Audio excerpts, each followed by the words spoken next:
COVID datang, minta vaksin. Vaksin datang, minta sertifikasi halal. Sertifikasi dari MUI datang, minta presiden duluan. Jokowi bersedia untuk menjadi orang pertama yang disuntik guna memastikan keamanan vaksin. Presiden mau minta di live. Begitu di live katanya diedit. Jangan-jangan vaksinnya presiden beda dengan vaksin yang diberikan kepada rakyat. Kan dulu Pak Jokowi sebetulnya komitmennya ada vaksin merah putih.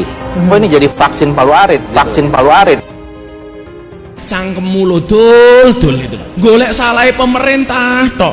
Tapi lucunya begitu ada bantuan baksos tentang vaksin, antri dhisik dhewe. Widodo menyampaikan pendapat terkait masalah radikalisme dan terorisme yang belakangan tengah menjadi perhatian masyarakat dunia.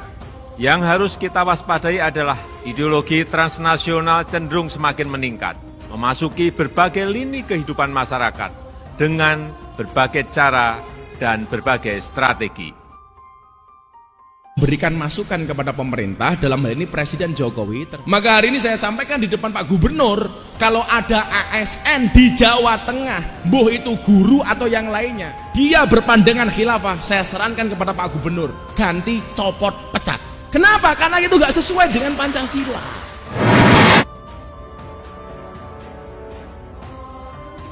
ASN masih ada yang berpaham khilafah.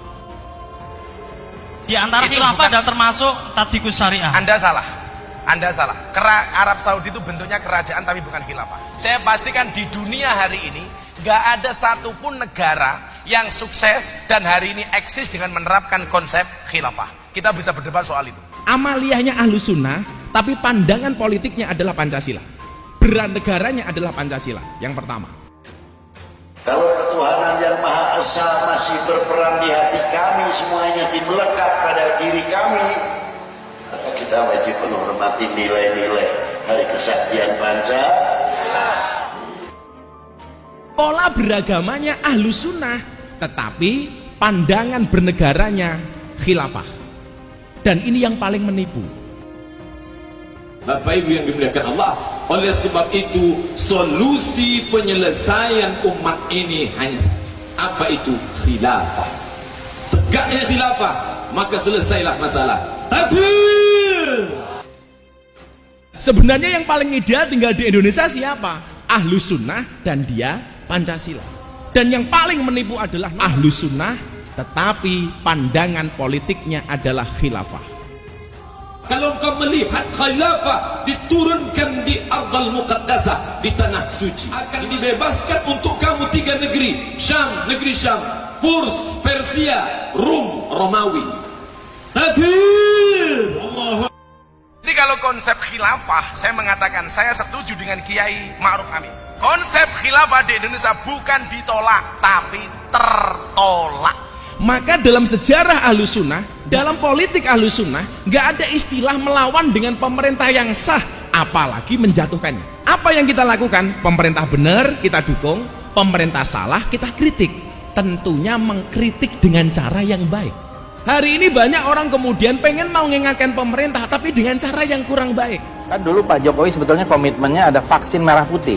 Kok ini jadi vaksin palu arit? Ketua Badan Kerjasama Antar Parlemen atau BKSAP dari fraksi Partai Gerindra Fadlizon mengaku terinfeksi COVID-19. Fadlizon menyampaikan kondisinya melalui akun Twitter pribadinya. Di musim pandemi seperti ini, orang takut mati itu menjadi tinggi.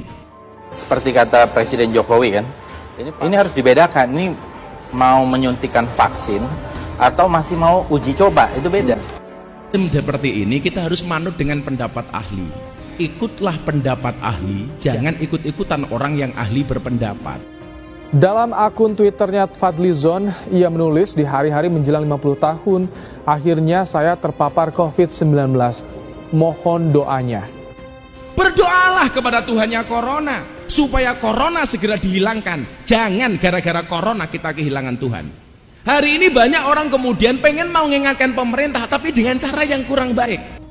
Mereka melaporkan saya dan berkata bahwasanya Habib Bahar telah menghina Jokowi dengan sebutan Presiden Banci. Habib Bahar berkata Jokowi adalah pengkhianat bangsa. Sosoknya Habib, zuriyahnya Kanjeng Nabi, wajib untuk dihormati. Tetapi perilakunya tidak harus ditaati. Sidang Bahar bin Smith dalam kasus penganiayaan sopir taksi online kembali dilanjutkan. Bahar mengaku memukul korbannya sebanyak 3 kali. Pasti ini politik. Jadi dan saya tetap berpendapat ya ini bagian dari kriminalisasi karena ditarget. Maka saya nggak mau ada istilah kriminalisasi Habib, nggak ada kriminalisasi ulama. Karena hukum itu yang dilihat bukan sosoknya, tetapi perilakunya. Kalau mau menegakkan hukum silakan, itu kan harus dibuktikan. Jangan-jangan itu juga rekaan, kan bisa saja. Kalau perilakunya salah, maka harus ada proses hukum. Sosoknya bisa siapa? Ya bisa Habib, bisa kiai, bisa pejabat. Karena Allah, semakin kalian berusaha membungkam mulut kami untuk menyampaikan kebenaran, semakin kami gaungkan dan kami teriakkan ini kebenaran. Orang non-Islam itu tidak melihat Quranmu, tidak melihat hadismu, tidak melihat kitab sucimu, tetapi orang non-Islam melihat akhlak dan perbuatan. Kalau kamu pengen mengatakan Islam ini agama yang baik, tunjukkan akhlak dan perbuatanmu yang baik. Sukses itu melalui banyak proses, bukan melalui banyak protes. Ketika acara terakhir saya dengan Pak Ganjar, kebetulan Pak Ganjar waktu itu nggak bisa hadir, nggak bisa rawuh karena ada Mbak Puan menerima Dr. Honoris Causa. Saya kaget. Ada seorang guru di Kudus yang mengatakan apa? Indonesia itu kalau mau baik menjadi negara seperti Arab Saudi yang menganut paham khilafah. Saya tanya sama dia, Bapak ASN? Iya. Bajunya seragamnya ASN. Waktu itu yang hadir ada Bu ya? ASN. Debat sama saya di atas panggung, Pak. Anda ASN? Iya.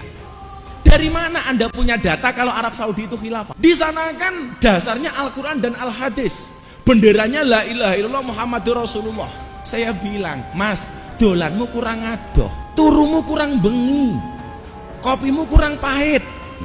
Kenapa? Arab Saudi itu bukan negara khilaf, tapi negara al-mamlakah, kerajaan yang konsepnya beda dengan khilafah. Maka kemudian saat itu Mas Ganjar, saya ngelus dodone istri saya. Ya Allah, ASN masih ada yang berpaham khilafah. Maka hari ini saya sampaikan di depan Pak Gubernur, kalau ada ASN di Jawa Tengah, boh itu guru atau yang lainnya, dia berpandangan khilafah, saya sarankan kepada Pak Gubernur, ganti, copot, pecat.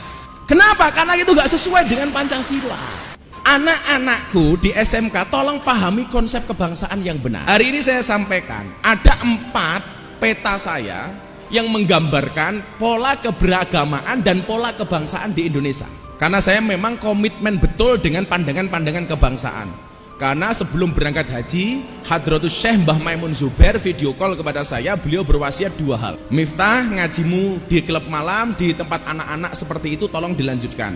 Yang kedua, konten ngajimu tolong diperbanyak kebangsaan. Ini beliau telepon saya 3 hari menjelang Hari Raya Idul Fitri. Maka hari ini saya mencatat, petanya seperti ini Mas Ganjar dan Bapak Ibu sekalian. Yang pertama, pola beragamanya, amaliyahnya Ahlus Sunnah wal Jamaah, tetapi pandangan bernegaranya adalah Pancasila. Sekali lagi saya ulangi, amaliyahnya Ahlus Sunnah, tapi pandangan politiknya adalah Pancasila. Bernegaranya adalah Pancasila. Yang pertama. Yang kedua, pola beragamanya Ahlus Sunnah, tetapi pandangan bernegaranya khilafah. Dan ini yang paling menipu. Kenapa? Karena amaliyahnya sama dengan kita, Pak. Amaliyah podo, tetapi pandangan politiknya berbeda. Kita Pancasila, kelompok ini khilafah. Dan ini ada di Indonesia. Kemudian yang ketiga, pola beragamanya Wahabi, tetapi pandangan bernegaranya Pancasila. Dan orang-orang seperti ini jangan kita musuhi. Kalau kemudian kita berbeda soal amaliyah, dibolehkan. Kita berbeda amaliyah dengan orang Wahabi, boleh. Orang Wahabi beda dengan kita, boleh. Yang nggak boleh itu saling menjelekkan. Maka semalam saya pengajian orasi kebangsaan. Saya punya acara Pak Ganjar namanya orasi, obrolan realita dan masalah hati. Ini saya sampaikan di kafe-kafe. Konsepnya ada kafe buka, saya nggak ngaji, saya datang saja dengan protokol kesehatan, dengan terbatas, saya sampaikan soal kebangsaan. Saya sampaikan di Indonesia hari ini, kemudian ketika berbeda dianggap musuh. Tolong Anda orang Ahlus Sunnah jangan memusuhi orang Wahabi. Toh pandangan politik mereka masih Pancasila. Dan kita diperbolehkan untuk itu. Yang keempat, pahamnya Wahabi, beragamanya Wahabi, dan pandangan bernegaranya adalah khilafah. Kalau ini gampang banget untuk ditandai. Lah, sebenarnya yang paling ideal tinggal di Indonesia siapa? Ahlus Sunnah dan dia Pancasila. Dan yang paling menipu adalah nomor 2, Ahlus Sunnah tetapi pandangan politiknya adalah khilafah.